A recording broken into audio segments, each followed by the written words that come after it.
our chief national security correspondent, Jim Sciutto. He's in Manila right now in the Philippines. He has an exclusive report on that confrontation between the Chinese military and a U.S. spy plane. Jim, tell our viewers what happened. Wolf, it comes down to a fundamental, potentially dangerous disagreement. Though these islands are brand new, manufactured, in fact, China views them as sovereign territory. The U.S.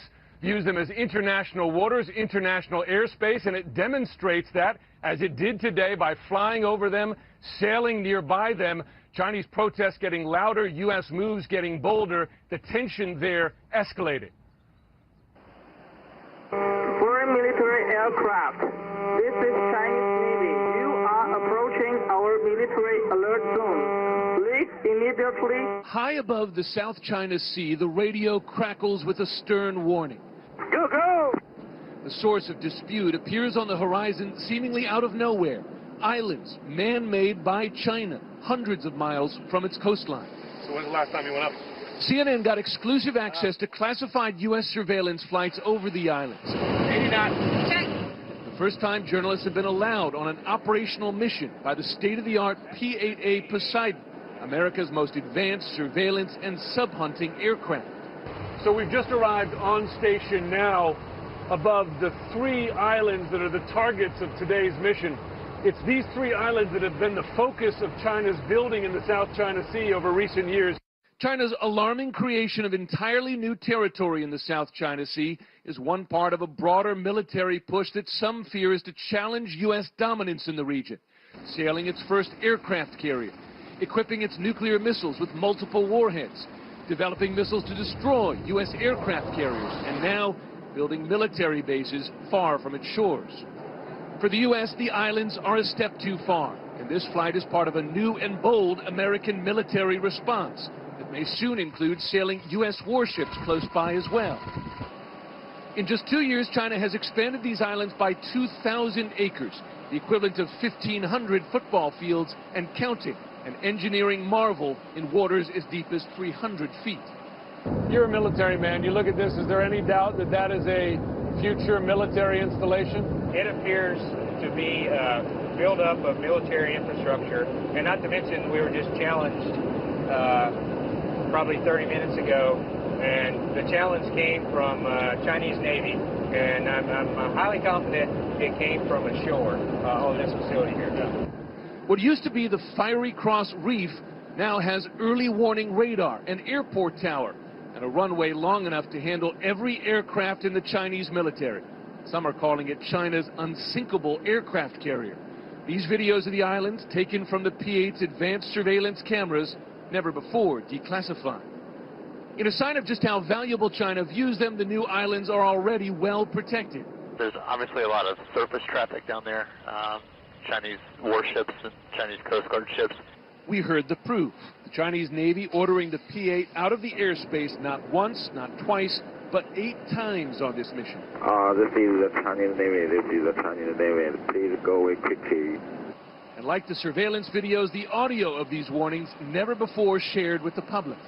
You heard over the intercom, Chinese Navy. This is the Chinese Navy. And what was interesting is that there were also civilian aircraft. There was a Delta flight on that same frequency that when it heard that challenge, it piped into the frequency to say, what's going on?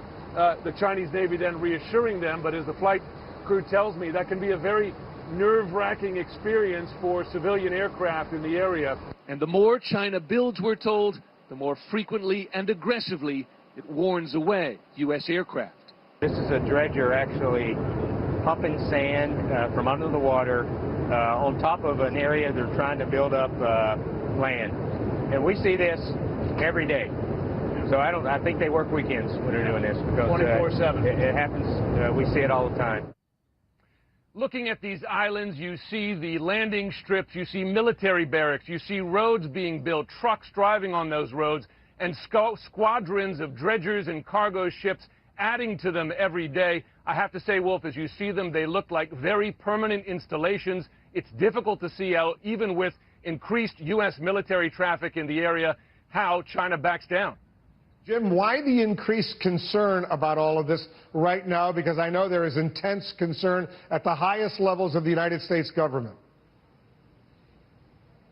It's two things, Wolf. One, it is pace. Over the span of just 2 years, China has expanded the area of these islands from 5 acres to 2,000 acres, 400 times, and it's rising every day. We saw that today, but it is also this. It is the militarization of them, putting in landing craft that can carry the largest military aircraft in the Chinese arsenal, the early warning radar systems, deep water harbors that can accommodate Chinese Navy ships. It is that militarization that has the U.S. now considering a bolder military response. And when the Chinese military says to the American Poseidon, the crew up there, please go away quickly, what's the reaction from the crew inside that Poseidon surveillance plane?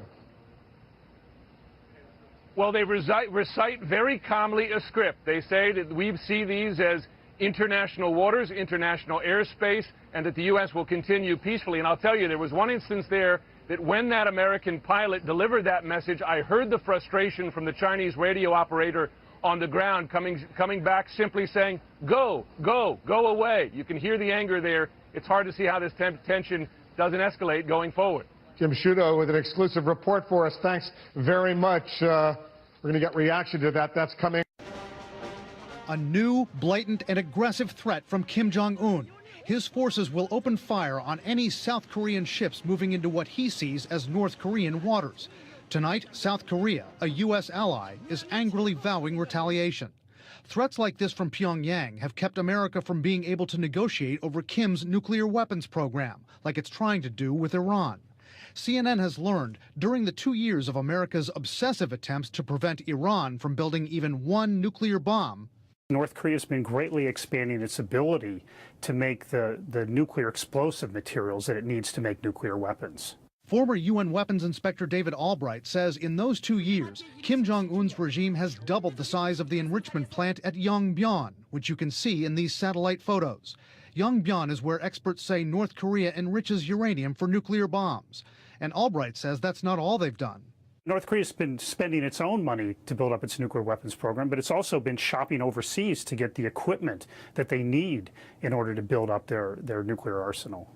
Why hasn't the Obama administration pursued talks with Kim Jong-un's government as fervently as it has with Iran? White House and State Department officials tell CNN they're committed to drawing down Kim's nuclear weapons and are open to dialogue with Kim's government. But North Korea has to show a commitment, which it hasn't done yet. Analysts say there are other reasons.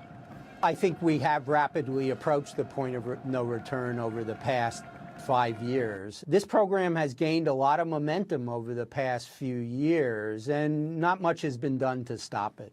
The result is ominous. Analysts say Kim's regime may well be able to fit nuclear warheads on missiles that can hit South Korea or Japan, and they're thought to be adding to their arsenal. North Korea could have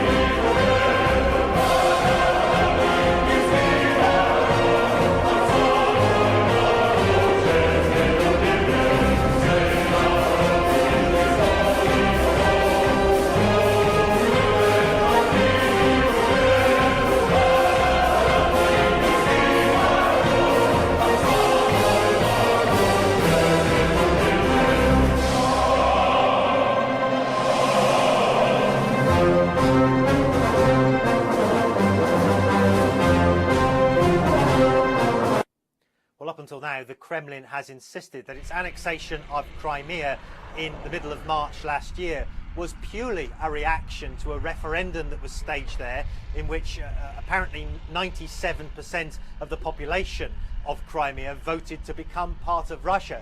Now that position has changed. Vladimir Putin on state television as part of a documentary marking a year since Crimea became part of Russia, saying that in fact this was part of a pre-planned plan which was discussed some weeks before the referendum took place. Take a listen. I called the leaders of the special services in the Ministry of Defense to the Kremlin, and I laid the task out before them to save the life of the president of Ukraine. Otherwise, they would have just destroyed him. We readied to take him straight out of Donetsk, by land, by sea, and by air. It was the night of the 22nd to the 23rd. I said to all colleagues, We have to start working on the return of Crimea to Russia. Well, Vladimir Putin there revealing also details of a plan to evacuate Viktor Yanukovych, the ousted president of Ukraine. Up until now, there had been no details about a special forces operation that had been set in motion to extract him. It's not the first time, I have to say, that Vladimir Putin has, how shall we say, revised his idea, revised what happened in the past, the steps that have been taken. You remember on February the 27th of last year when armed men dressed in full uniform started to take over key government installations in Crimea. The word from the Kremlin back then was that these are not Russian forces, these are purely self-defense groups that have assembled ad hoc on the ground. He then subsequently admitted that they were in fact Russian regular forces sent in to back the locals. And so, again, it's not the first time that Vladimir Putin has changed his story. And I suppose it raises the question, will he change his story again over other details? For instance, the deployment of Russian forces in Ukraine, in eastern Ukraine, which he categorically denies at the moment. Will that story change in the